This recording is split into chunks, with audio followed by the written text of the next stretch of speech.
What's up? Welcome to the Existential Stoic podcast. So today we're just doing kind of like we did in the past, a free form episode. We're just going to talk. So I don't have really much of an introduction, but I am Danny. I'm here with my buddy Randy. What's up, Randy? Yo, Danny. So what's on your mind this week? Oh, you know what's on my mind today is I think I What? just watched the last football game I'm ever going to watch in my life. Oh, you watched the Super Bowl last Oh night? my God. I haven't watched football all season and because I've been busy doing other stuff. And I was watching this game and I was just so stressed out the whole game because it's something completely out of my control. And yet I made the outcome of it dependent upon, I don't know, my happiness or something. And then, I'm not going to say what team I was rooting for, but they didn't win. Yeah. and for probably like 30 minutes or something, I felt like I wasted my time. I felt like I wasted my life. I was pissed off at the team. I was just like I was like rage quitting watching football, all of this stuff. And I was just like, man, all of this to watch football, like I don't think I'm gonna do that again. Yeah, it's funny you mentioned that because they put it on here last night too, and I was like not really paying attention, but it cracks me up because the whole time, as the game's going on and progressing, and it was close, so it was like tense. It was definitely tense.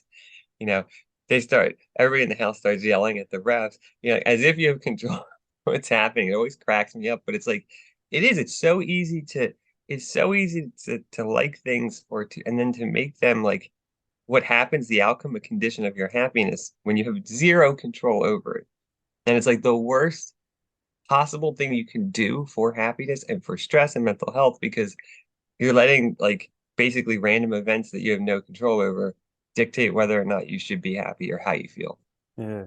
And you know what was really cool about it was that I used it kind of like as a personal experiment because I saw my so like right now I'm at a phase in my life where I'm trying to do more regularly things that make me feel good, like swimming, Pilates, journaling, reading, these types of things, and stop doing things that don't make me feel good. So this was like a very clear indicator, Finally like, figuring this out. yeah, I know, I'm still yeah, trying to very work on clear that. indicator that football is not something that makes me feel good. But then I was actually shocked with how quickly I was able to turn it around. So like I remember That's good. Yeah. historically when I would be in a bad mood or a bad mental state. I mean, it could go on for days, who knows, maybe even for weeks. But this, I was just like, okay, as soon as it was over, I just went and I sat outside, got some like nature therapy, and then after that, That's a I good did one. some Wim Hof breathing, and then I did some cold water therapy. And Yeah. man, I was like, it took maybe like a half an hour, and I was like, I'm done. Like that's it, it's over. That's not Great. bad. Yeah. You know, that's always a tough one too, is figuring out that stuff in our lives that like we really don't need to be doing anymore, but we still do for whatever reason. Because sometimes it's hard. Like I know plenty of people who clearly get like, watching games and stuff stresses them out, but it's like tradition within like their family or something. And like so there's also this like weird obligation connected to it that's very hard to break, in the sense of like I don't know whatever it is. But like, it's funny because it's really hard to identify those as things maybe we shouldn't do anymore. And like really is it like is the joy we get out of it equal to or greater than, the suffering and the torment and the stress that we get out of it? And like that's a difficult thing to kind of balance. Mm. Yeah, because there's no clear answer, and it's going to be different for everybody. But I know for me, it's not. I don't gain as much from actually doing it than from not doing it. No, and some of us too. I mean, certain things are going to be challenging and difficult all the time, but we still value them. So it's hard, really hard. Yeah. But I think it is a good thing to try and figure out because it does help us live better.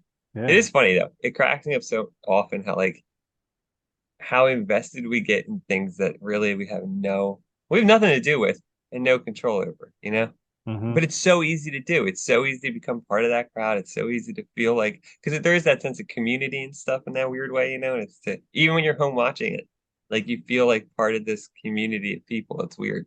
Hmm. How about you? What's been going on for you? Uh, lots of things. I think this week's been rough because I'm pretty sure I've identified the problem is the weather has been fluctuating like crazy, and I've been feeling terrible. Both physically, like headaches and stuff, but also like depressed, which always happens to me whenever that happens. Hmm. Whenever I don't feel good, I swing into like wild depression at times. So it's like, it's hard. Hmm. But that's been difficult this week. And then like, that's been making me question everything about life. But on the upside, hasn't been happening as much. So it hasn't been occupying as much of my day. Even when I didn't feel good, it didn't happen as quickly or occupy as much. I identified it and I feel like I did handle it better. So I mean, I'm generally a better state than I normally would be. You know what I Uh-huh. mean? Under these circumstances. Yeah, isn't it interesting that those are the times when you go and question everything about life? When you're probably least capable of coming up with good answers. Dude, last night, that's happening last night. I was like sitting in bed, so it's like, I'm like, tired. And like, that's the worst time, but it's every time for some reason. I'm tired. I didn't feel good. I started to get depressed. And I was like, this is the time I should start thinking about my entire future, whether I'm doing everything right, all my choices. This is when I should evaluate it. And like, Hmm. I did that for about 10 minutes. And normally I would do that all night until I fell asleep angry and sad. But instead, I did for about 10 minutes. I was like, what am I doing? And I just stopped and I just put something on and just focused on the TV and let myself kind of zone out for a little bit, and that helped. It was very Yeah. helpful. But yeah, Yeah. And it's so crazy that like we can totally get bent out of shape thinking about the future. Again, something almost completely out of our control. yeah, Like the same thing happened when I was watching the game. I was also reading some textbooks for the master's class that I'm taking. And in my mind is going on, oh, I'm never gonna get this. I'm never gonna be able to get a job doing this. Like, what am I doing in my future? And like all this stuff. And it's going on and on and on. And I'm like, hang on, hold the horses. Like sign out. just just for today, I'm gonna focus on dealing with this day only. And it's like all I have to do today is just read this book, just watch the game, and then go to sleep. Like that's it.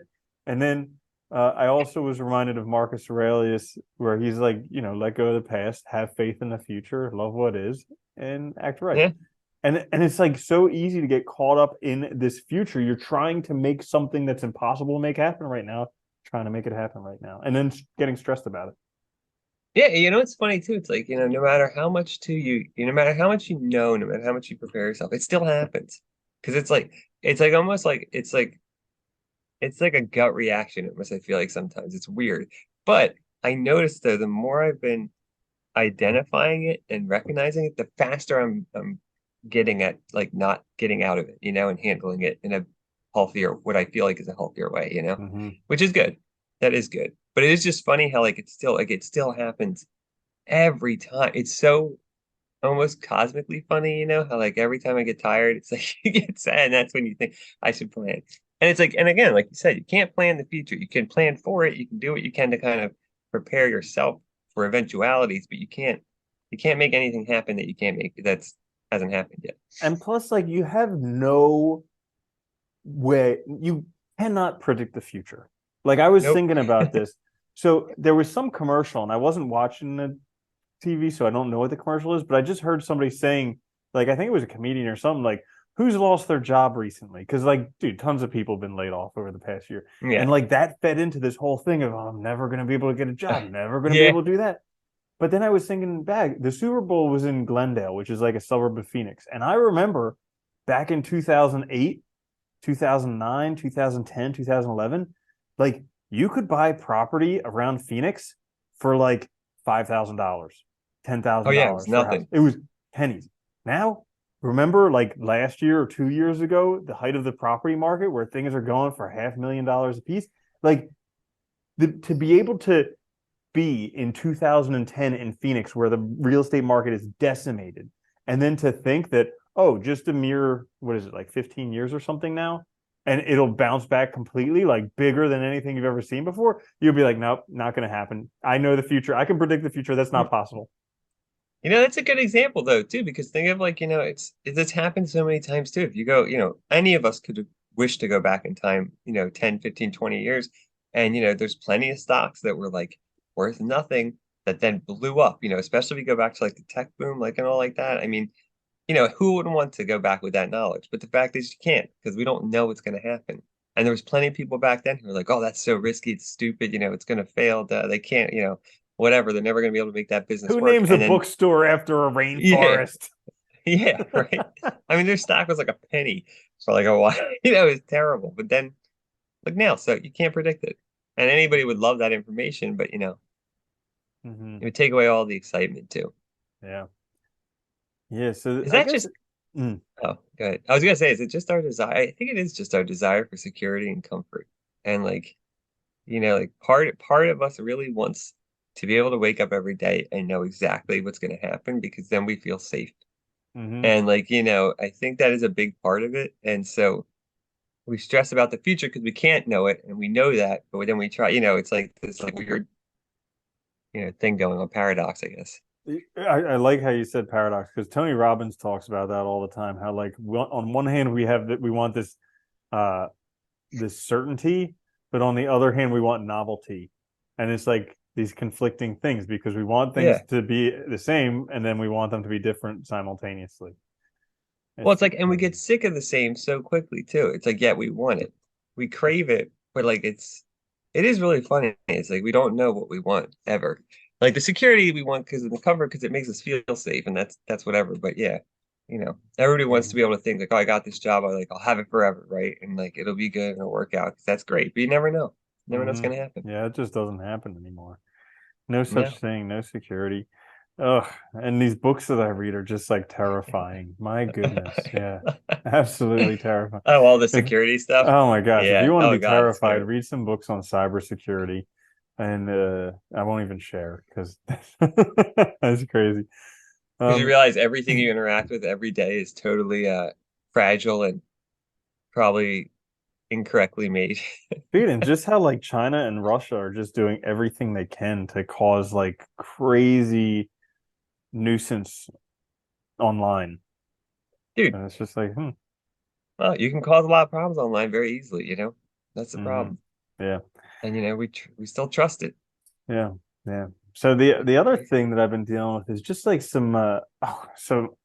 like emotions coming up. So I started going to see Damn like emotions. I They told know, us we shouldn't have to experience them ever. And I now know. what? Yeah, so I started going to see a counselor again recently after I read the book Maybe You Should Talk to Someone because it was like yeah, I've Yeah, had some like big changes over the past year and it would be helpful to talk with somebody who is skilled in dealing with it. Like I liken it to I consider myself and a lot of other people consider me to be a very like skilled veterinarian. And when somebody had a problem with a pet, like I would have like if I had a problem with my pet, I would have loved to go to me because I would have been very good at figuring out what was wrong with yeah, the I pet like and going to fixing you it. too. Yeah, and then Yeah. also like Yeah. I had people skills and stuff, so Yeah.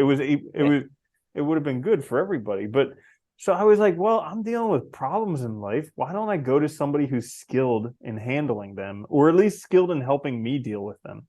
And so like recently, I've been dealing with like these emotions coming up that I repressed, and I guess coincidentally enough, it's a lot of it is around like being a veterinarian and suppressing stuff. Because like for 10 years, I was doing a job I didn't Yeah. want to do and just like suppressing Yeah. emotions and like especially euthanizing animals. I was so far against anything I ever wanted to do, and it was And like, then dealing with the people too. It's stressful, dude. yeah, I mean, anybody who ever had to put their pet down knows what the feeling is like being in that position. Imagine being the doctor who has yeah, to do it. and doing Like, it 10 times a day because you're working yeah, emergency and that's high stress. That's yeah, terrible. Yeah. Yeah. yeah, and so like it.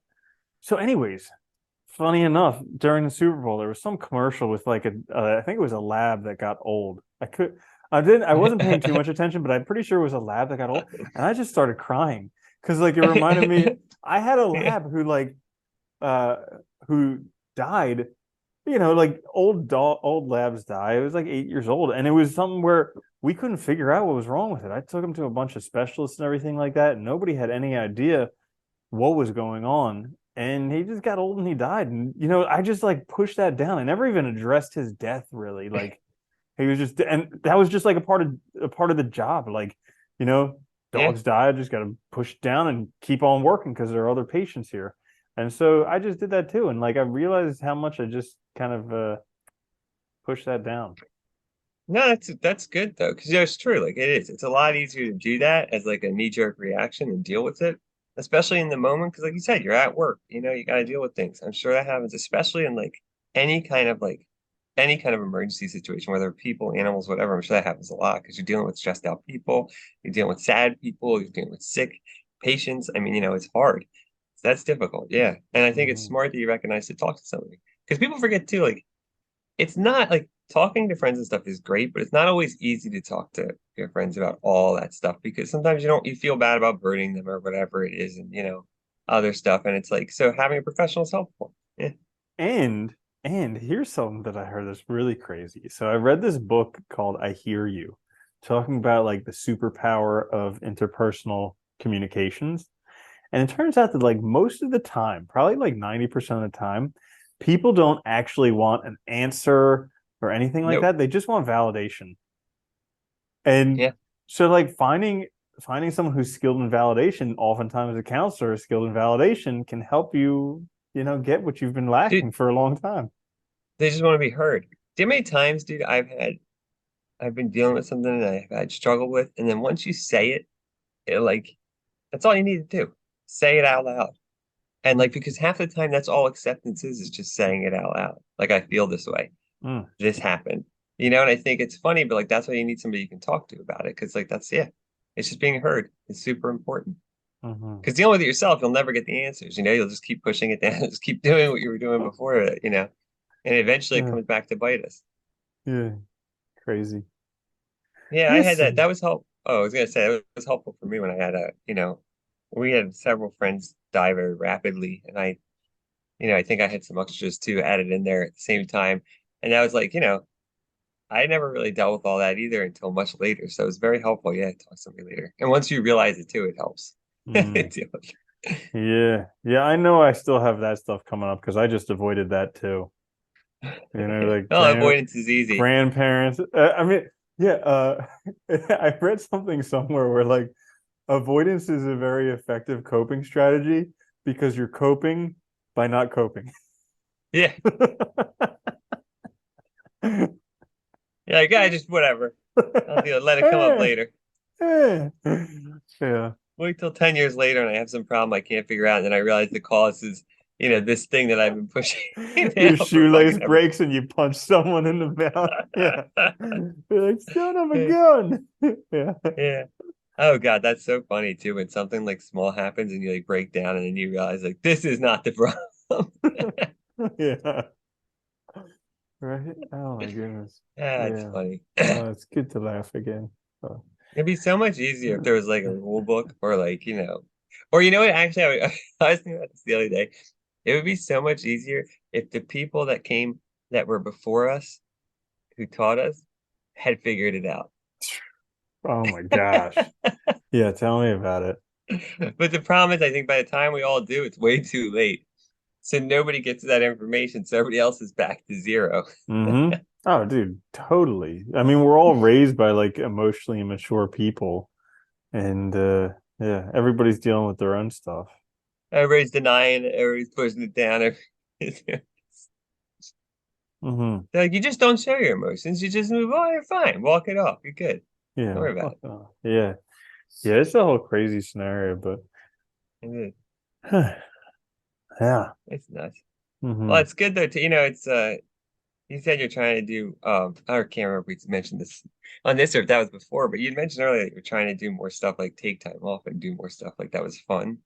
Yeah. Oh, yeah. Okay. Great. Thank you, Danny. So, Yeah, no problem. um, Happy to yeah, help. I have this mental model that like I'm not good enough. So I need to do better or be better or something else in order to gain people's approval, you know? Yeah. And so it causes me to just never stop, like never ever stop. And well, so recognizing that and like I was just listening to this book the other day and it's like, it was talking about how like you don't need to do anything for people to love you unconditionally. Like just for being who you are, people will love you. Well, And that's the definition of unconditional. right, right. And it's just like the whole concept just like blew my mind. It was just something that never occurred to me. Where like you can just be yourself and people still love you. And I was like, what? What is Yeah, this you totally can. nonsense? Yeah. I don't have to be somebody else and put on airs and do all this Yeah. other thing. It is. Putting on airs. uh, that's such a good episode. Yeah. The That's a hard one too, though, man. It is. It's difficult because like I have the same problem where like I feel like if I feel like it's like this fear that if I stop, I won't get the things that I want. And like I also part of me knows like if you want something, you have to put a lot of work in. That's true. You can get anything done if you put a lot of work in. But there's also that problem of like where's the line where you all you're doing is working. And that sucks. Nobody wants to do that. Nobody wants to do that for their lives because your life just goes by so fast. You don't do anything you want to do. You're not doing things that are fun. You're not having any other parts of life that are valuable. Achievement alone is not enough, I think. And that's the problem. We get caught up in this idea that that's all that matters, and it doesn't. And it's very hard to break that, I think. Hmm. Yeah. So, I am part kind of blame like school and stuff and like that thinking of like be the top, right? All the time, get hmm A's, get A's, get A's, and everything will be fine.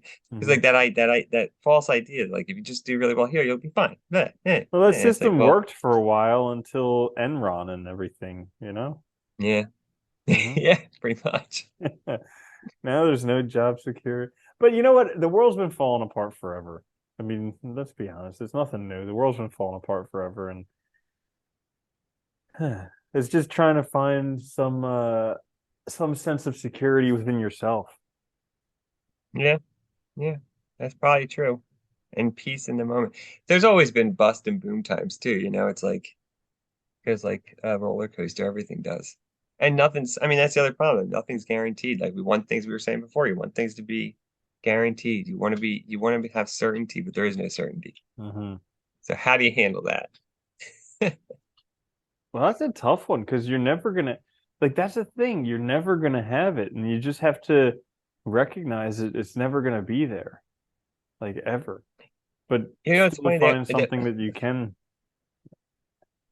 no, I was gonna say they always attribute that saying to Socrates, like the only thing that I know is that I know nothing. And I always wondered if he ever did at times catch himself knowing things.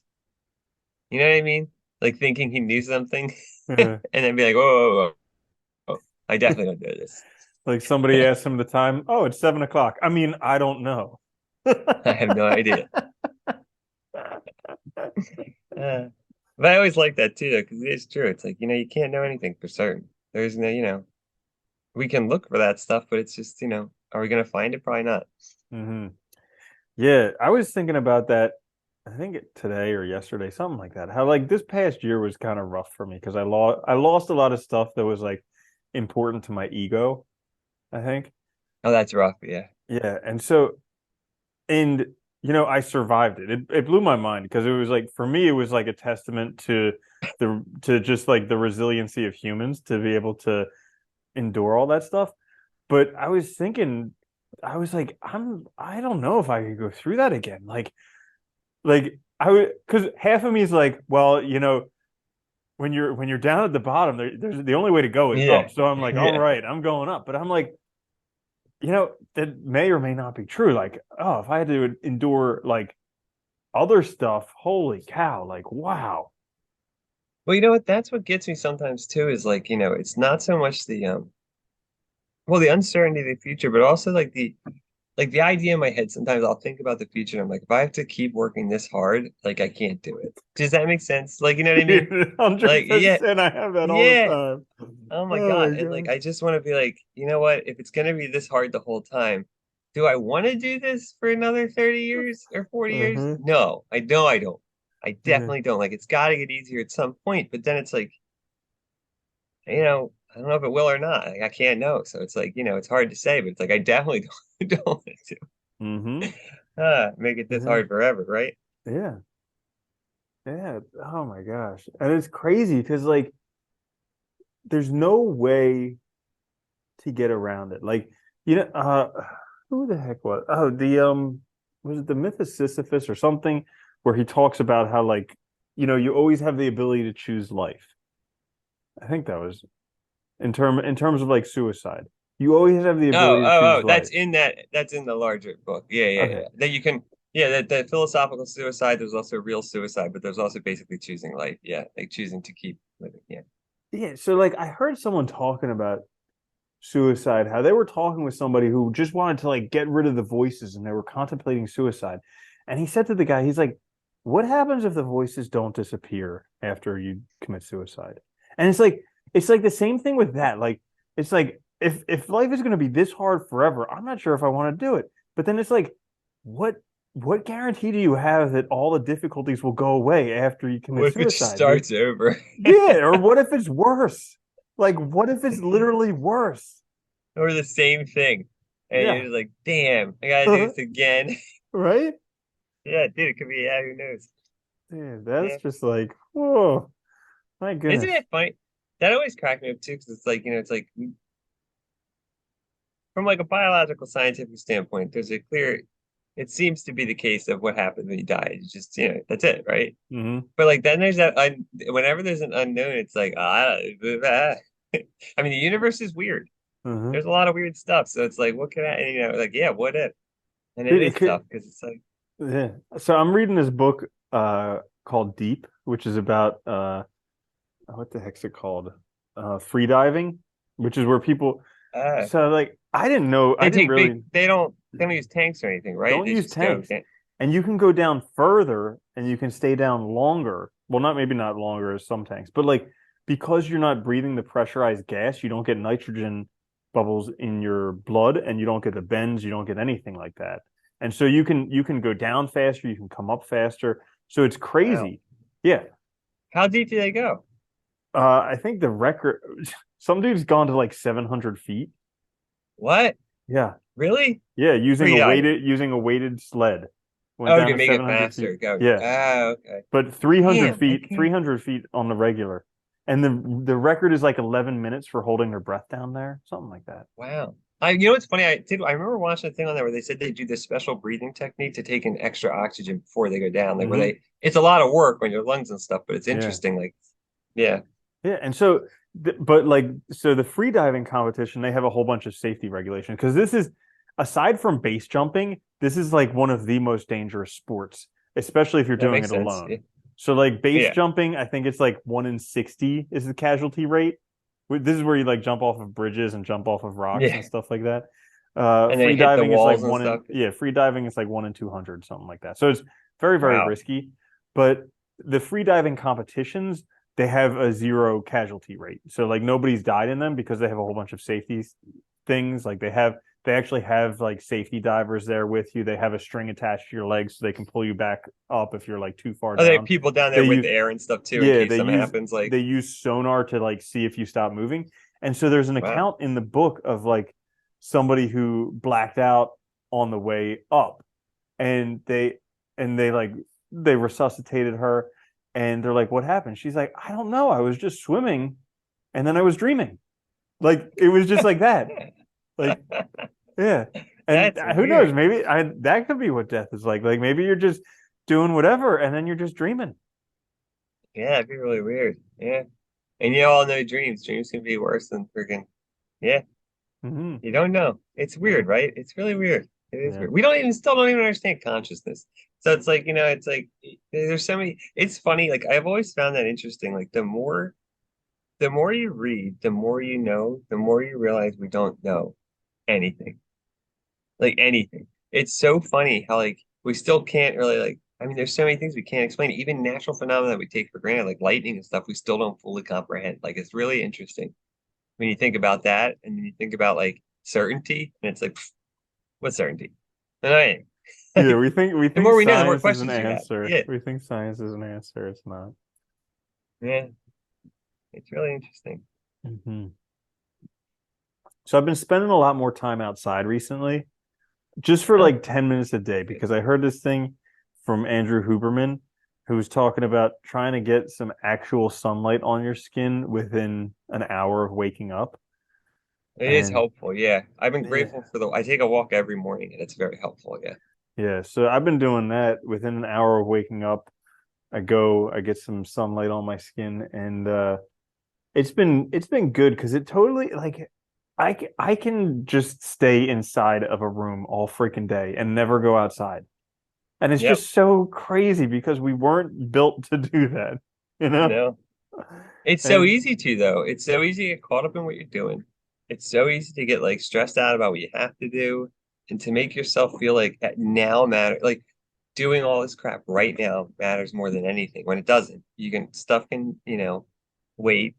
And like, yeah, like you said, going outside is so I didn't realize how helpful it was until I started taking walks regularly. Like I do two a day at least, and like it's amazing how much better I feel afterwards. It's crazy. Hmm. Totally changes your mind state.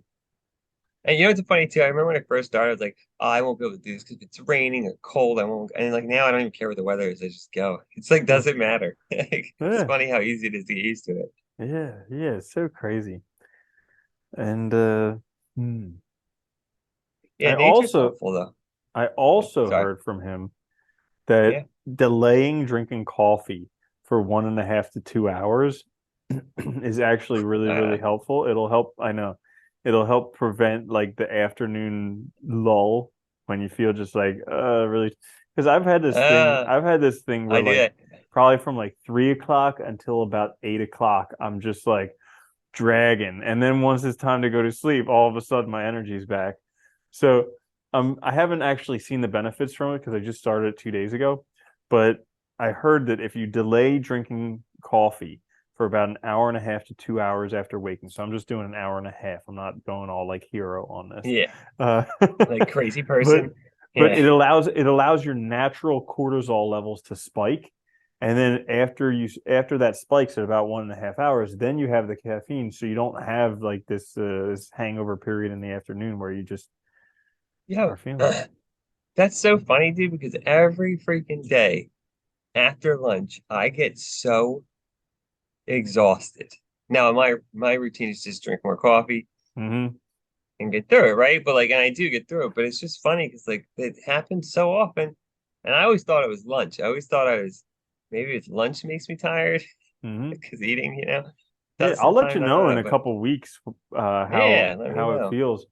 Still gonna Because be hard though, because it's gonna be yeah. brutal. And dude, I can't even drink coffee in the afternoon because like I used to drink a lot of coffee in the afternoon, but I got to this point in the past couple of years where if I have any coffee after noon, I just can't sleep. I'll Really? just like, dude, I'll be like staring at the ceiling all night. It's like, oh, I can't. Oh, dude, What's going on? I drink black tea right before bed half the time, and I fall Oh asleep my in the God. drop of a hat.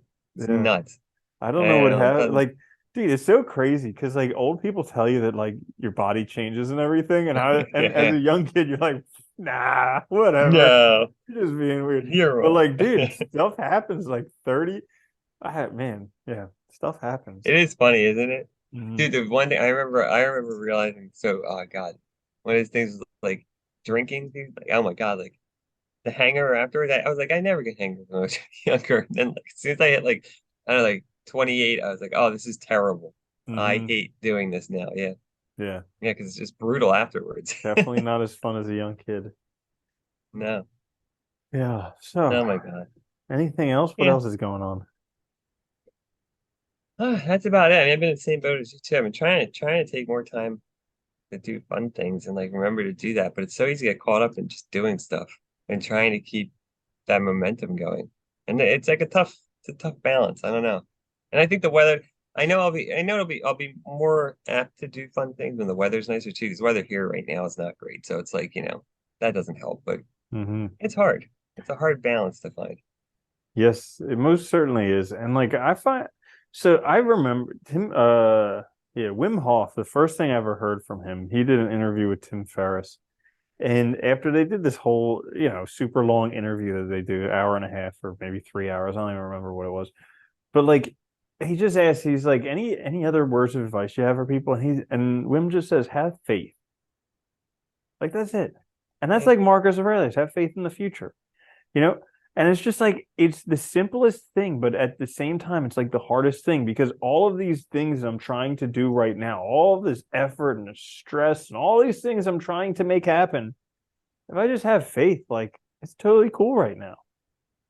Well, that is the hard thing because if you have faith that things will work out, it gives you that ability mentally to deal with the stress that you're going to face. And as soon as as soon as you don't have it, you can start to question it. You start to get worried and all, and it gets hard to do. But at the same time, it's like you don't know. So it is this like, I get it. Like having faith is crucial. And like 90% of the time, I feel like I'm just like convincing myself of that, but it helps and it works. So it's optimism super important, I think, but it's very hard to stay in that mindset sometimes. Hmm. Yeah. I just try and remind myself that every day, just this one day, and have faith. Mhm. What else Like can you do, right? I mean, like, that's all that I like. Literally, that's all that I need to do, and that's like the hardest thing to do because I get I, distracted all the time. I'm like trying to control the future, and I'm focusing on things that I have no control over. But I that, know. like I mentioned in the beginning, that was a good experiment this morning, or today with the Super Bowl, because it was just like, listen, this is something that like clearly you have Yeah, zero control over, and you're letting it wreck you emotionally for what? it is good. It's a good lesson. Yeah, Hmm. very good lesson. It is Hmm. hard though. Yeah. Very hard. We'll keep failing at it, I'm sure. But Hmm. hopefully it gets easier and easier to correct. Yeah, I think It is. I mean, I think getting older is nice because you learn lessons and then hopefully they stick with you. Oh, here's the other thing. So like going back and listening to our episodes is incredible because we have so much wisdom and yet but it's like never there when it's needed. Dude, I think it's like it's like I think intellectually know everything you need to get through it. Practically, poof, gone. Instant I Hmm. need it, it's gone. It's so funny. But yeah, it's like you know what you need to do. I think most people know, generally speaking, what they need to do. It's just doing it is so hard sometimes. And you have to practice it. And you have to force yourself to do it. And you have to remind yourself and habituate it. But it does get easier. It does. It definitely gets easier. But it Hmm. is funny. It's like you can have all this knowledge and like it doesn't matter in the moment because all of a sudden your problem feels unique when it's not. And like all this stuff applies, but you're like, that doesn't apply because it's my problem. My problem's different. It's special. Yeah, right. I know our own problems. Mm. I'm a snowflake. So my snowflake problem doesn't fit your model. Uh, Dude, I mean, it is so crazy that we're all just gonna die and it really doesn't matter at all. I mean, or it's just, not crazy and the thing that's been happening forever. I know. Or totally normal. Yeah. It is crazy though when you think about it. It's crazy that like we stress so much about getting it right and doing it right and what is right and like and at the end of the day none of it matters at all. Hmm. And it's like that's my biggest fear too, because it's like is all that stress that you're putting on yourself causing you to do things in the wrong way when it doesn't matter? And like are you missing out on living the life that's right for you because you're stressed about all these metrics and crap that have, cause you Yeah. make choices that maybe you don't value and aren't in How your, how do you live the best life? I feel like sometimes I know. Keep Hmm. trying. Yeah, right. It's Yeah, just do difficult. the best you can. That's it. Yeah, it's good advice. Hmm. Live in the moment, do the best you can. Bingo. Think we solved all Boom. life's problems. Solved the There human we go. condition. Solve the future. Don't worry about it. Right. I know. Yeah, because it'll never be Hey, here. nope. Anything else you want to add? No, that's all. I think that's it. All right. Well, thanks for joining us today on the Existential podcast. Check us out on YouTube or wherever you get your podcasts. Please like, subscribe, share. It helps us out a lot. We'll be back later this week with a quick fix. Until then, though, later. There, Danny.